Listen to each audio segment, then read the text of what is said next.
Derek, thank you very much, and I'm very pleased to be bringing you greetings from Unison Scotland, because our public services, the jobs, the wages and the pensions of our members are under an unprecedented assault due to the so-called austerity measures of the Westminster government.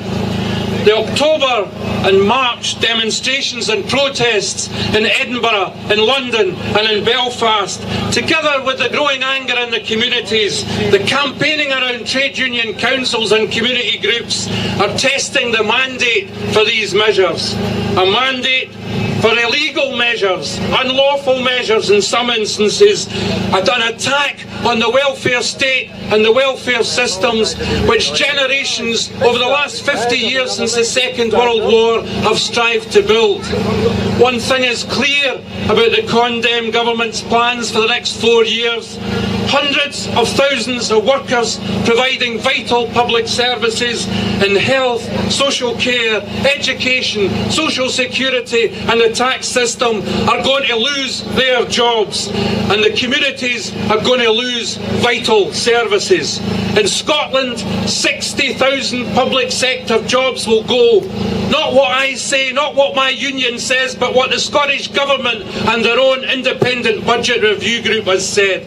But independent analysts have forecast 95,000 jobs are going to go. 1 in 3% of the workforce. And these are not statistics, these are people, these are young workers, they are women, they are families, and they are going to be hit by what's to come.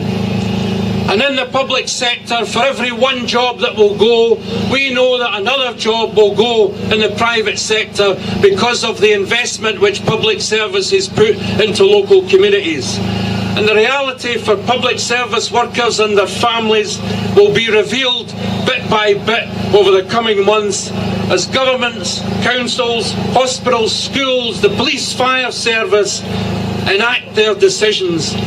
But we ask, why should the jobs and services go if the need still exists?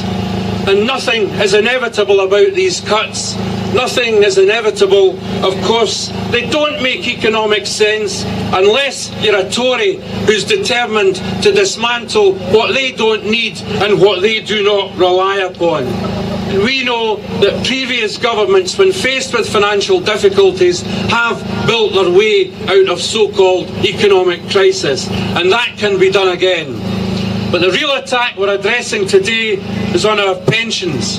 A double whammy. To pay more, receive less, work longer, and for doctored inflation rates in terms of updating our pensions. We're going to pay more, a 3% increase, 50% additional levy, not going into our pension pots, but going into the Treasury pot to pay for the activities of the delinquent bankers. And as our members face redundancy, a 2-year pay freeze, inflation at 5%, gas bills rocketing by 20%, and a fear and a care for where our elderly are going to be living in the future, that we face a raid on our pensions. In local government, we signed a deal in Scotland in 2009, and we expect the Scottish Government to honour that deal that we stuck with them 2 years ago. In health, the ink is not yet dry on what's called an options challenge for our people in the health service that was again negotiated by government, and we expect them to stick to that negotiated settlement. But as pension costs have been reduced to pave the way for further privatisations, they'll force up pension costs to individual workers, force them out of schemes, and that'll have 3 results. It'll mean higher national insurance contributions for employers. It'll reduce the massive investment posts that exist within local government pension schemes. And it'll mean that as people no longer provide for life after work, they'll fall back on the state. Now, none of that makes economic sense. This is another financial racket, another mis-selling of pensions, and a robbery on a scale of the Maxwell frauds years ago. But finally, the truth is out, and it came from the mouth of Mervyn King, the Governor of the Bank of England, who in evidence to a parliamentary committee said, and I quote, "The price of this financial crisis is being borne by people who absolutely did not cause it." Now is the period when the cost is being paid. I'm surprised that the degree of public anger has not been greater than it is. You're evidence of that growing anger. Finally, let me say, today is evidence of that fight.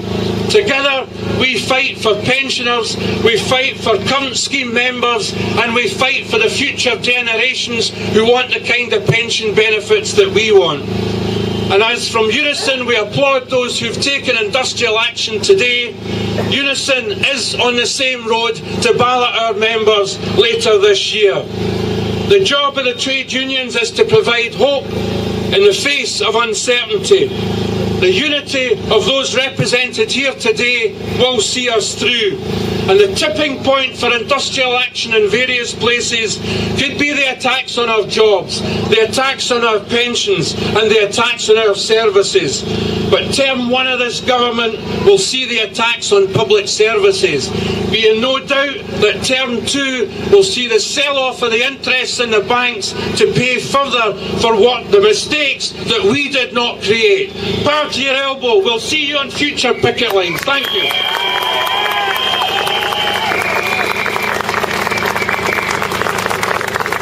Thanks very much, Mike.